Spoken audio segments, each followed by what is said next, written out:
Hello, Beaufort County, and welcome to the October 25th, 2024 news headlines. I'm Keighla Pope. As a reminder, Beaufort County is hosting an open house to review the status of the Ribaut Road Master Plan on today, Friday, October 25th, from 5:30 p.m. to 7:30 p.m. Significant updates have been incorporated into the master plan after several rounds of public input, and the community is invited to review the changes. Beaufort County, City of Beaufort, Town of Port Royal, and Santec Consulting Services Incorporated are all working together to create a master plan for improvements along the corridor. The purpose of this open house is for citizens and stakeholders to review updated design alternatives, share thoughts and concerns, learn more about project status and future steps. The meeting will be held at the Technical College of the Lowcountry at 921 Ribaut Road, Building 12, which is the Student Life Center. The Ribaut Road Master Plan aims to enhance the 5.5-mile corridor from Boundary Street to Russell Bell Bridge. By working together, citizens and stakeholders can help shape the future of this vital corridor and create a better community for everyone. For questions or persons requiring additional assistance due to language barriers, contact the engineering department at 843-255-2700. With long lines forming at early voting polls, voters in Beaufort County may find that casting their ballot in the late afternoon will save them the most time. Early voting in the county is available from 8:30 a.m. to 6 p.m. Monday through Saturday from October 21st to November 2nd, excluding Sunday, October 27th, according to the county website.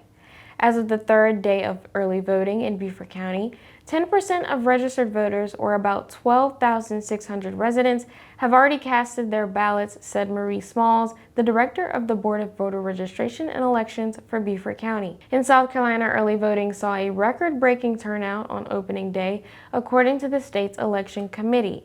However, for the county, Small says it is challenging to make direct comparisons to previous years, since this is only the second time the state has offered early voting since 2022. We kind of expected a high turnout, and I think for Beaufort County, it's probably a little bit higher than expected, Small said, but I'm so happy it is what it is. Early morning voters, around 7 to 8 a.m., typically see the longest lines, Small said.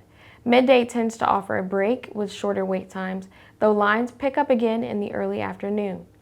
Residents who are looking to avoid crowds should go to poll locations around late afternoons, particularly from 5 to 6 p.m., she said.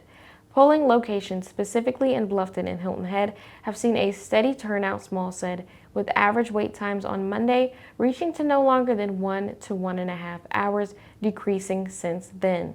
Smalls encourages voters to check their sample ballots and verify their Election Day polling locations through My SC Votes website. To vote, residents will need to bring a qualifying ID. The Hilton Head Island Town Council emphasized the importance of educating residents on managing flood risk by adopting the 2024 Repetitive Loss Area Analysis at its regular meeting on Tuesday. With the potential for flooding, this analysis offers valuable insights into the pros and cons of various flood mitigation strategies, said Hilton Head Island Mayor Alan Perry.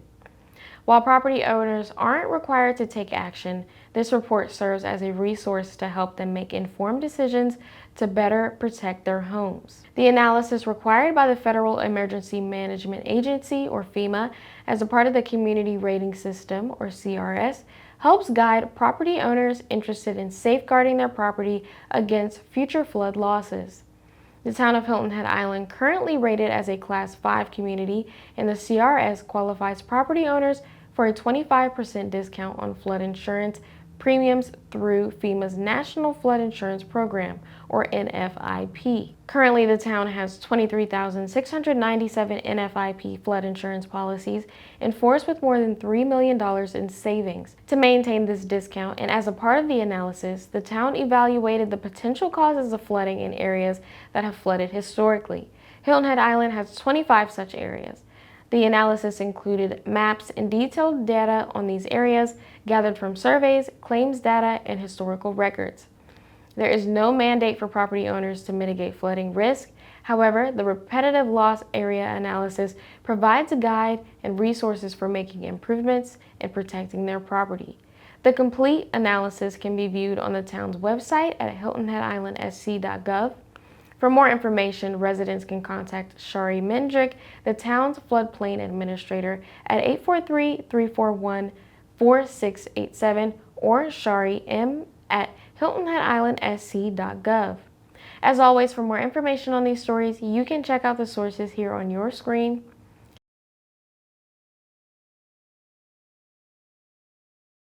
Thank you so much for tuning in, and I'll see you next time, Beaufort County.